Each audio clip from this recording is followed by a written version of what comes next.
Pada zaman dahulu kala, hiduplah seorang ibu dan anak perempuannya yang bernama Darmi. Ayah Darmi sudah meninggal saat Darmi masih kecil. Dahulu hidup mereka berkecukupan. Namun setelah ayahnya meninggal, ibu Darmi harus bekerja keras di ladang demi hidup mereka. Karena setiap hari bekerja di ladang, kulit ibu Darmi jadi semakin gelap dan berat tubuhnya pun menyusut. Semua dilakukannya demi Darmi, putri satu-satunya. Namun apa yang dilakukan Darmi? Ia tidak mau membantu ibunya. Kerjaannya setiap hari hanya berdandan. Dia juga enggan keluar rumah karena takut kulitnya menjadi gelap seperti ibunya. Suatu hari, ibu Darmi akan bekerja di ladang.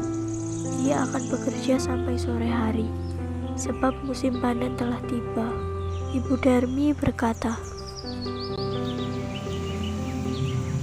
"Darmi, bisa kamu memasak hari ini, nak? Hari ini ibu tidak bisa pulang karena harus menyelesaikan panen kita di ladang. Dan jika sudah selesai, maukah kamu mengantarkan ke ladang?"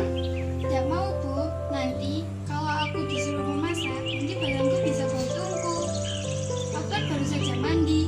Lalu kalau aku disuruh mengantarkan makanan ke ladang, nanti kulitku bisa hitam kayak ibu. Ih, gak mau, Bu.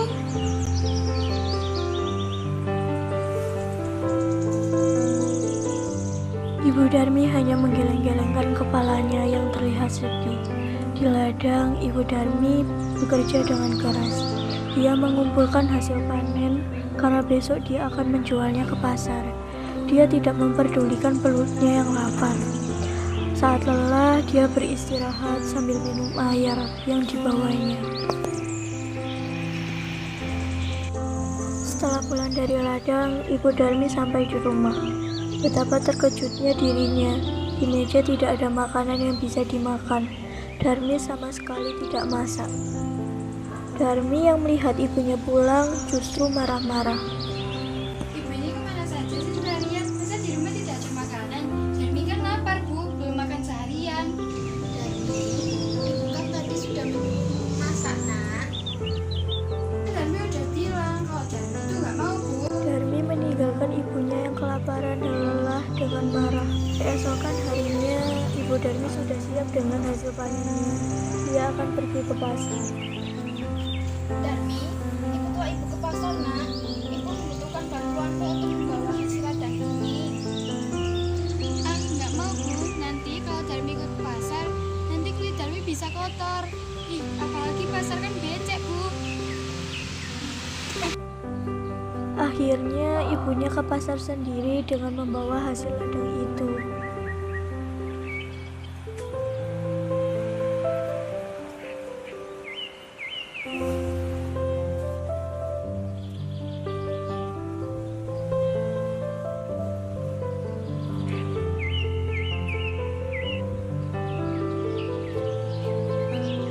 Sorenya, Ibu Darmi pulang membawa uang hasil panen.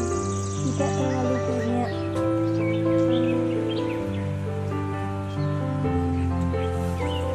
Darmi yang melihat ibunya sedang menghitung uang segera mendekati ibunya. Bu, kedatangannya habis nih, beliin dong. Iya, besok ibu beliin. Tapi kamu harus ikut ibu ke pasar ya, supaya ibu tidak salah membagi bedak. Ya deh, besok Darmi ikut ke pasar. Nanti jalannya jangan berdampingan ya, ibu di belakangku saja. Kenapa, Darmi? Ih, udah deh, pokoknya ibu di belakangku saja. Akhirnya Darmi dengan terpaksa ikut ibunya pergi ke pasar. Darmi sebenarnya malu berjalan bersama ibunya yang berkulit gelap dan wajah yang tak terawat. Tiba-tiba di tengah perjalanan, Darmi bertemu dengan temannya. Kedua pemuda itu melihat temannya Darmi dan lalu menyapa. Darmi, mau kemana? Aku kan sangat sekali kamu ke pasar. Itu yang kamu siapa? Ibu. Bukan, dia bukan ibuku. Dia itu pembantuku. Oh, bukan ibumu. Ya udah ya, kita pulang dulu ya.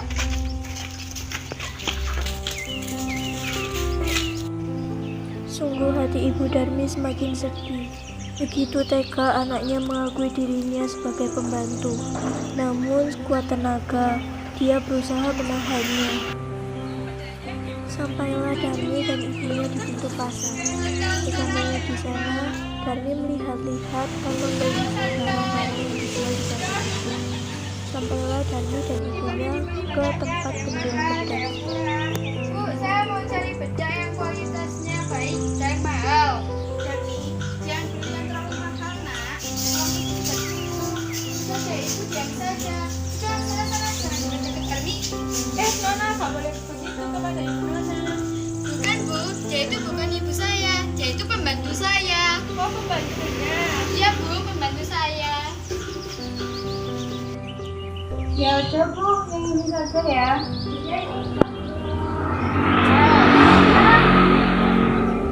Ini ya Bu. Ya. Terima kasih ya Mbak.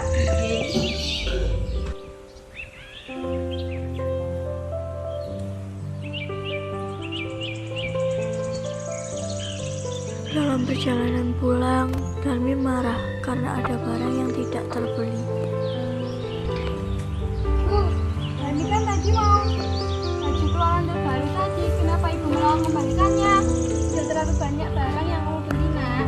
Uang itu tidak cukup lagi. Kalau alasan kalau Dani mau, ibu ya harus membelikan dong. Jangan beralasan uang habis. Lalu Bu, Dani kan tadi udah bilang, ibu tuh jangan dekat-dekat Darmi. Darmi tuh malu Bu, malu. Masa iya Dani punya ibu yang berkulit hitam, tidak terawat seperti ini? Lalu, dengan penampilan ibu yang seperti ini, ibu itu kelihatan seperti pembantu Bu.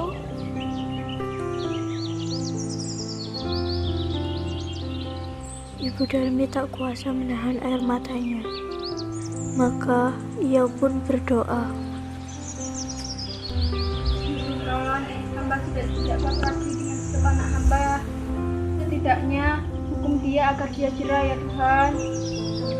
Setelah Ibu Darmi berdoa, tiba-tiba Darmi menjerit. Tolong Bu, tapi Darmi tidak bisa digerakkan lagi. Ibu, sakit Bu. Sedikit demi sedikit, Darmi menjadi batu. Ibu Darmi menangis pilu. Darmi merintih sambil meminta ampunan kepada ibunya. Sayang, semua tak bisa kembali. Darmi tetap menjadi batu. Dia harus menanggung hukuman karena telah durhaka kepada ibunya yang sudah melahirkan, merawat, dan menjaganya hingga dewasa. Batu itu pun akhirnya dinamakan Batu Menangis yang berada di Kalimantan Barat. Dari cerita rakyat Batu Menangis, kita semua dapat mengambil pelajaran bahwa kita seorang anak hendaknya harus berbakti kepada orang tua kita. Ibu adalah orang yang telah mengandung, melahirkan, dan merawat kita dengan penuh kasih sayang. Seperti apapun rupa orang tua kita, baik miskin ataupun kaya, mereka tetaplah orang tua kita yang harus kita hormati, sayangi, dan kita rawat sepenuh hati. Hormati orang tuamu, maka akan datang keberkahan dalam hidupmu. Behind the scene. Club is the best place to find love. Cause the bar is where I go. Me and my friends at the table doing shots, drinking fast and then we talk slow. And we come over and start up a conversation, just me, and trust me, I'll give it a chance. Now my hands stop, and the man on the jukebox, and then we start to dance. Me, Simo, JJ Dulu.